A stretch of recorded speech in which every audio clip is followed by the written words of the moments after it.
तो दोस्तों आज हम फिर से आपके लिए लेकर आए हैं देश दुनिया की सभी ताजा बड़ी खबरें। फटाफट एक एक कर विस्तार से आज आपको बताएंगे, तो वीडियो को अंत तक जरूर देखें। दोस्तों वीडियो बनाने में हमें काफी मेहनत लगी है, तो वीडियो को दिल से लाइक कर दें। जहां दोस्तों पहली खबर में आपको बताएंगे कि मोदी अमित शाह को कोरोना वायरस से लगा बड़ा झटका। बीजेपी के विधायक दुन्ना पांडे की कोरोना से बिहार में मौत। भाजपा की बढ़ गई है मुश्किलें, लगातार मर रहे हैं भाजपा के विधायक। तो वहीं आपको बताएंगे दोस्तों की चीन ने बढ़ा दी मोदी अमित शाह की मुश्किलें। चीन ने रात में भूटान की सीमा पर बसा दिया गांव। अब भारत को घेरने की तैयारी में चीन लगातार भारत के खिलाफ लगा रहा है सेना। तो वहीं आपको बताएंगे दोस्तों कि उत्तर प्रदेश के मुख्यमंत्री योगी आदित्यनाथ ने ईद की नमाज पढ़ने पर लगाई रोक। आदेश किया जारी, ईदगाह में सिर्फ 5 लोग पढ़ सकेंगे ईद की नमाज। योगी ने यह बड़ा ऐलान यूपी में दे दिया है। तो वही आपको बताएंगे दोस्तों कि किसान आंदोलन को 26 मई को हो जाएंगे 6 महीने पूरे। 26 मई को 6 महीने पूरे होने पर दिल्ली को घेरेंगे दोबारा से किसान। राकेश टिकैत ने कर दिया ऐलान, भाजपा की बढ़ गई है मुश्किलें। तो वहीं आपको बताएंगे दोस्तों कि दिल्ली में ऑक्सीजन की कमी के बाद कोरोना की वैक्सीन हुई खत्म। केजरीवाल ने मोदी से की है मांग, तत्काल दे कोरोना की वैक्सीन, सिर्फ 1 दिन का बचा है दिल्ली में स्टॉक। तो वहीं आपको बताएंगे दोस्तों कि आज देश के 11 राज्यों में लगा लॉकडाउन। कहां कहां क्या रहेगा बंद और किस राज्य में मिली है क्या छूट, किस राज्य में लगा है लॉकडाउन, आपको बताएंगे दोस्तों। वीडियो को लाइक जरूर कर दें। इसी बीच बटे दोस्तों अगली खबर की ओर, तो मोदी अमित शाह को लगा आज फिर से कोरोना से एक और बड़ा झटका। बीजेपी की एमएलसी दुन्ना पांडे की कोरोना से मौत। जहां दोस्तों आपको बता दें बड़ी खबर सामने निकल कर आई दोस्तों कि भारत में बढ़ रहे कोरोना वायरस से लगातार भाजपा नेताओं की मौत हो रही है और इसी को लेकर आज एक और बीजेपी एमएलसी की मौत हो चुकी है। दरअसल आपको बता दें कि बिहार में कोरोना वायरस की चपेट में आकर भाजपा के एमएलसी दुन्ना पांडे की मौत हो गई है। दरअसल आपको बता दें कि पिछले दिनों ही भाजपा के एमएलसी दुन्ना पांडे कोरोना वायरस से संक्रमित पाए गए थे, जिसके बाद उनका अस्पताल में इलाज चल रहा था। लेकिन आपको बता दें कि कोरोना संक्रमण का फेफड़ों तक असर होने के बाद आज बीजेपी एमएलसी दुन्ना पांडे की मौत हो गई है। इसी के साथ आरजेडी विधायक के भाई की भी कोरोना से बिहार में मौत हुई है। तो ये बड़ी अपडेट आई दोस्तों कि लगातार भाजपा नेताओं की मौत कोरोना वायरस से हो रही है। इसी बीच बते दोस्तों अगली खबर की ओर, तो योगी आदित्यनाथ ने ईद की नमाज पढ़ने पर लगाई रोक। अब ईदगाह में सिर्फ 5 लोग पढ़ सकेंगे ईद की नमाज। जा दोस्तों आपको बता दें बड़ी खबर सामने निकल कर आई दोस्तों कि जिस तरह से भारत में कोरोना महामारी फैल रही है, इसी को देखते हुए उत्तर प्रदेश की योगी सरकार ने आज ईद की नमाज को लेकर बड़ा ऐलान कर दिया है। दरअसल आपको बता दें कि उत्तर प्रदेश की योगी सरकार ने ऐलान किया है कि ईदगाहों में सिर्फ 5 लोग ही ईद की नमाज अदा कर सकेंगे और सामूहिक रूप से किसी भी कीमत पर मुसलमानों को ईद की नमाज नहीं पढ़ने दी जाएगी। दरअसल आपको बता दें कि उत्तर प्रदेश के मुख्यमंत्री योगी आदित्यनाथ ने कहा कि अगर लोगों ने ईद की नमाज सामूहिक रूप से उत्तर प्रदेश में पढ़ी तो कोरोना महामारी फैलेगी। इसलिए योगी सरकार ने ईद की नमाज सभी मुसलमानों से घरों में पढ़ने की अपील की है और ईदगाह में सिर्फ 5 लोग को ही ईद की नमाज पढ़ने की इजाजत योगी आदित्यनाथ ने दी है। तो ये बड़ी अपडेट आई दोस्तों, क्योंकि 1-2 दिन बाद ईद है और ईद से पहले ही ये बड़ी गाइडलाइन और बड़े आदेश योगी सरकार ने ईद की नमाज को लेकर जारी कर दिए। अब देखते हैं कि ईद की नमाज किन किन राज्यों में पढ़ने दी जाएगी। पिछली साल भी ईद की नमाज उत्तर प्रदेश में नहीं पढ़ने दी गई थी। इसी बीच बता दोस्तों अगली खबर की ओर, तो मोदी अमित शाह की बड़ी मुश्किलें। चीन ने रातों रात भूटान की सीमा में बसा दिया गांव। भारत को घेरने की तैयारी में चीन। जी दोस्तों आपको बता दें बड़ी खबर सामने निकल कर आई दोस्तों कि भारत में इस समय कोरोना महामारी से हालात भारत के बेकाबू है और इसी का फायदा उठाते हुए चीन ने आज भूटान की सीमा में अपना गांव बसा दिया है और भारत को घेरने की तैयारी में चीन जुट गया है और कभी भी भारत पर हमला कर सकता है, जिससे मोदी अमित शाह की मुश्किलें बढ़ गई हैं। दरअसल आपको बता दें कि चीन ने भूटान की घाटी में ये गांव बसाया है, जबकि आपको बता दें कि भूटान के दक्षिण में ग्यालफुल में ये गांव चीन ने बसाया है, जबकि ग्यालफुल भूटान की सीमा में है।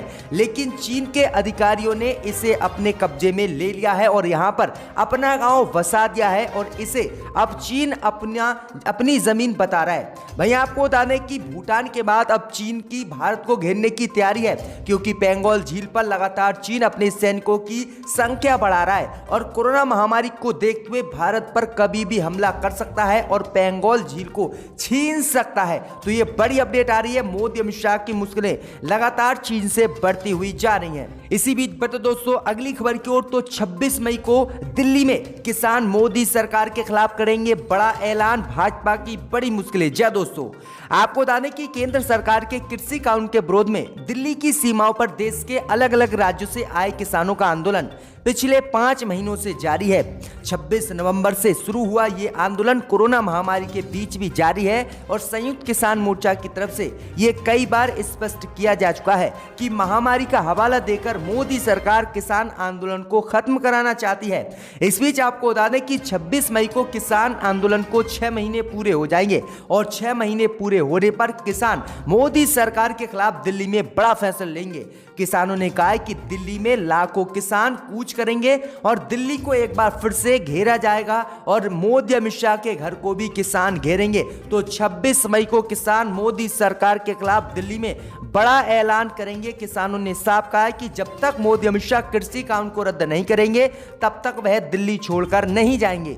इसी बीच बढ़ते दोस्तों अगली खबर की ओर, तो बंगाल में आफत, शपथ ग्रहण से पहले सीएम ममता बनर्जी के 4 नेताओं के खिलाफ राज्यपाल ने दी केस चलाने की इजाजत। जी दोस्तों, आपको बता दें कि पश्चिम बंगाल में ममता बनर्जी सरकार बन गई है, लेकिन अभी उनके मंत्रिमंडल का विस्तार होना बाकी है। ऐसे में आज टीएमसी के कई नेता मंत्री पद की शपथ लेंगे, लेकिन उससे पहले बंगाल के राज्यपाल जगदीश धनखड़ ने ममता बनर्जी की परेशानी बढ़ा दी है। ममता बनर्जी ने बीती 5 मई को तीसरी बार राज्य के मुख्यमंत्री पद की शपथ ली। मीडिया रिपोर्ट के मुताबिक पश्चिम बंगाल के राज्यपाल जगदीश धनखड़ ने टीएमसी के 4 नेताओं के खिलाफ सीबीआई जांच की इजाजत देती है। ये चारों नेता आज कैबिनेट मंत्री पद की शपथ लेने वाले थे। उसमें फिरहाद हकीम, सुब्रत मुखर्जी, मदन मिश्रा और शोभन चटर्जी का नाम शामिल है। वहीं आपको बता दें कि ममता बनर्जी ने आरोप लगाया है कि भाजपा के कहने पर ही हमारे नेताओं को राज्यपाल फंसा रहे हैं और इन पर केस चलाने की हमें धमकी दे रहे हैं। इसी बीच बढ़ते दोस्तों अगली खबर की ओर, तो दिल्ली ने बढ़ाई मोदी अमित शाह की मुश्किल, दिल्ली में ऑक्सीजन के बाद कोरोना की दवा खत्म। जी दोस्तों, आपको बता दें बड़ी खबर सामने निकल कर आई दोस्तों कि दिल्ली में पिछले दिनों ऑक्सीजन की कमी थी, जिसको बहुत मुश्किल से मोदी सरकार ने पूरा किया। इस बीच खबर सामने निकल कर आई दोस्तों कि ऑक्सीजन के बाद आज दिल्ली में कोरोना की वैक्सीन खत्म हो गई है और दिल्ली सरकार ने इसको लेकर आज मोदी सरकार को बताया है। दरअसल आपको बता दें कि केजरीवाल सरकार ने बताया है कि कोरोना की दवा का स्टॉक सिर्फ 1 दिन का बचा है और 24 घंटे के बाद कोरोना की दवा दिल्ली में बिल्कुल खत्म हो जाएगी। भाई आपको बता दें कि केजरीवाल ने अब केंद्र की मोदी सरकार से जल्द कोरोना की वैक्सीन उपलब्ध कराने की अपील की है। तो ये बड़ी अपडेट आई दोस्तों कि कोरोना की दवा खत्म दिल्ली में हो गई है, सिर्फ 1 दिन का स्टॉक बचा है, उसके बाद ये दवा बिल्कुल खत्म हो जाएगी। वहीं आपको बता दें कि इससे पहले कई राज्यों की सरकारों ने प्रधानमंत्री मोदी और अमित शाह पर हमला बोला था और कहा था कि देश को छोड़कर विदेशों में मोदी अमित शाह ने कोरोना वैक्सीन को बेचा और पैसे कमाए। इसी बीच बढ़ते दोस्तों अगली खबर की ओर, तो देश के इन राज्यों में आज से लगा लॉकडाउन, जानिए क्या क्या रहेगा बंद और क्या क्या रहेगा खुला। जहां दोस्तों आपको बता दें कि कोरोना महामारी के मद्देनजर देश में कई राज्यों ने लॉकडाउन लगा दिया है। इस बीच आपको बताएंगे कि किन किन राज्यों में आज से लॉकडाउन लगाया गया है और क्या क्या चीजें खुली रहेंगी इन राज्यों में और क्या क्या रहेंगी बंद। जी दोस्तों, आपको बता दें कि दिल्ली, हरियाणा और उत्तर प्रदेश में रविवार को लॉकडाउन और कोरोना कर्फ्यू की अवधि 17 मई तक बढ़ा दी गई है। वहीं देश के बड़े हिस्से में सख्त पाबंदियां लागू हैं। तमिलनाडु, राजस्थान और पुडुचेरी में सोमवार से 2 हफ्ते का लॉकडाउन शुरू होगा, जबकि कर्नाटक में लॉकडाउन जैसी पाबंदियां 24 मई तक प्रभावी रहेंगी। केरल में भी शनिवार से 9 दिन के लिए पूर्ण लॉकडाउन लगाया गया है। पूर्वोत्तर में मिजोरम सरकार ने भी सोमवार से 7 दिन के लिए पूर्ण लॉकडाउन लागू किया है, जबकि सिक्किम में लॉकडाउन जैसी पाबंदियां 16 मई तक प्रभावी रहेंगी। उत्तराखंड सरकार ने भी 11 मई से 18 मई तक कड़ा कोविड कर्फ्यू लगाने का फैसला लिया है। वहीं दिल्ली में भी मेट्रो बंद रहेंगी और दिल्ली में भी 1 हफ्ते का लॉकडाउन केजरीवाल ने बढ़ा दिया है। तो आपको बताएं दोस्तों कि देश के 10 राज्यों में 71% कोरोना के मामले आ रहे हैं। हरियाणा सरकार ने भी लॉकडाउन बढ़ा दिया था। तो ये बड़ी अपडेट आई दोस्तों कि इन राज्यों में लॉकडाउन बढ़ा दिया गया है। आपको बता दें कि आवश्यक सेवाओं को छोड़कर बाकी सभी चीजों पर यहाँ पर पाबंदी रहेंगी। मार्केट भी नहीं खुलेंगी, सब कुछ बंद रहेगा, सिर्फ राशन और दवाई तथा जो है सब्जियों की दुकान ही खुली रहेंगी, वो भी सुबह सुबह 7 बजे से 11 बजे तक। इसी बीच बढ़ते दोस्तों अगली खबर की ओर, तो देश में कोरोना से बिगड़ते हालात पर प्रधानमंत्री मोदी को मल्लिकार्जुन खड़गे ने लिखा खत, दिए हैं 6 सुझाव। जी हां दोस्तों, आपको बता दें कि भारत में कोरोना की दूसरी लहर के बीच प्रधानमंत्री मोदी को देश के कई सांसदों और मंत्री चिट्ठी लिख रहे हैं। इस बीच रविवार को प्रधानमंत्री नरेंद्र मोदी को कांग्रेस सांसद मल्लिकार्जुन खड़गे ने कोरोना वायरस की दूसरी लहर को रोकने के लिए एक पत्र लिखा है और इस पत्र में उन्होंने प्रधानमंत्री मोदी को 6 सुझाव दिए हैं। उन्होंने अपने पत्र में कहा है कि लोग अपने परिवार वालों और रिश्तेदारों के इलाज के लिए अपनी जमीन, गहने और सेविंग को खर्च कर रहे हैं। संसद में कांग्रेस राज्यसभा में नेता प्रतिपक्ष मल्लिकार्जुन खड़गे ने प्रधानमंत्री को लिखे अपने पत्र में साफ तौर पर कहा है कि एक सर्वदलीय बैठक बुलाई जाए और कोरोना महामारी को काबू करने के लिए सामूहिक तौर पर एक प्लान तैयार किया जाए। वहीं दूसरी तरफ उन्होंने कहा है कि कोरोना वैक्सीन के लिए जो है 35,000 करोड़ रुपए से सभी भारतीयों को टीका लग सकता है। उन्होंने कहा है कि सर्वदलीय बैठक बुलाई जाए, विदेशों और भारतीय समुदाय की तरफ से आ रही मेडिकल से जुड़ी राहत सामग्री के वितरण में तेजी लाई जाए और मनरेगा के तहत रोजगार को बढ़ाकर 200 दिन किया जाए। तो ये जो है उन्होंने मांग की। अब देखते हैं प्रधानमंत्री मोदी इस पर क्या जवाब देते हैं। इसी बीच बढ़ते दोस्तों अगली खबर की ओर, तो विदेश के डॉक्टरों ने भारत में कोरोना से बिगड़े हालात के लिए मोदी को ठहराया जिम्मेदार। कहा मोदी की वजह से ही देश में फैला है कोरोना। जी हां दोस्तों,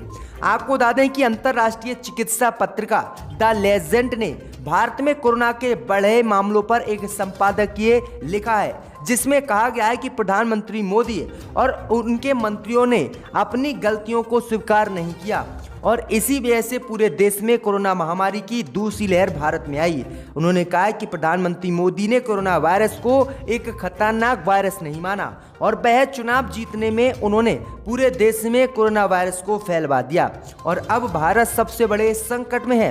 वहीं आपको बता दें कि दुनिया भर के डॉक्टरों ने प्रधानमंत्री मोदी को भारत में कोरोना के बिगड़ते हालात के लिए जिम्मेदार ठहराया है और कहा है कि प्रधानमंत्री मोदी की गलत नीतियों के चलते ही भारत में कोरोना दोबारा से फैला है। इसी बीच बचे दोस्तों अगली खबर की ओर, तो उत्तर प्रदेश में मोदी के मंत्री ने योगी सरकार की कोरोना को लेकर खोली पोल। जी हां दोस्तों, आपको बता दें कि मोदी सरकार में मंत्री संतोष गंगवार ने उत्तर प्रदेश की योगी सरकार की कोरोना से निपटने की व्यवस्था पर सवाल उठाए हैं और योगी की उत्तर प्रदेश में पोल खोल दी है। दरअसल आपको बता दें कि गंगवार ने बाकायदा सीएम योगी आदित्यनाथ को पत्र लिखा है।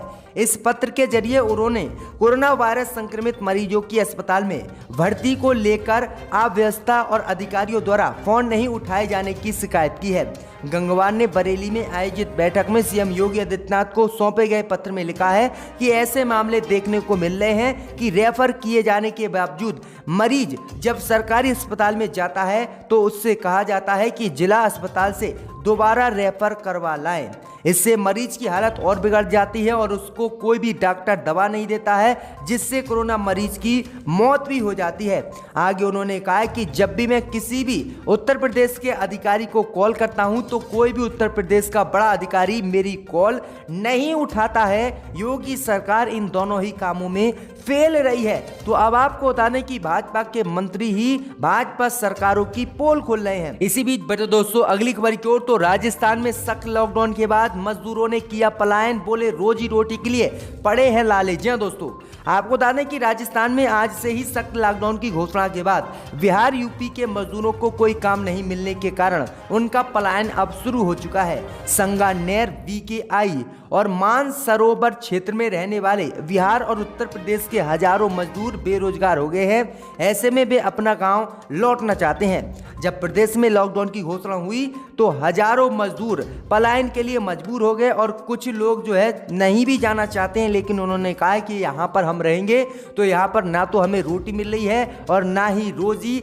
और यहाँ पर सब कुछ लाले पड़े हुए हैं, इसलिए हम अपने राज्य वापस जाना चाहते हैं। तो आपको बता दें कि राजस्थान में लॉकडाउन लगते ही मजदूरों का पलायन फिर से शुरू हो गया है। इनकी मोतली को वापस लिया जाए।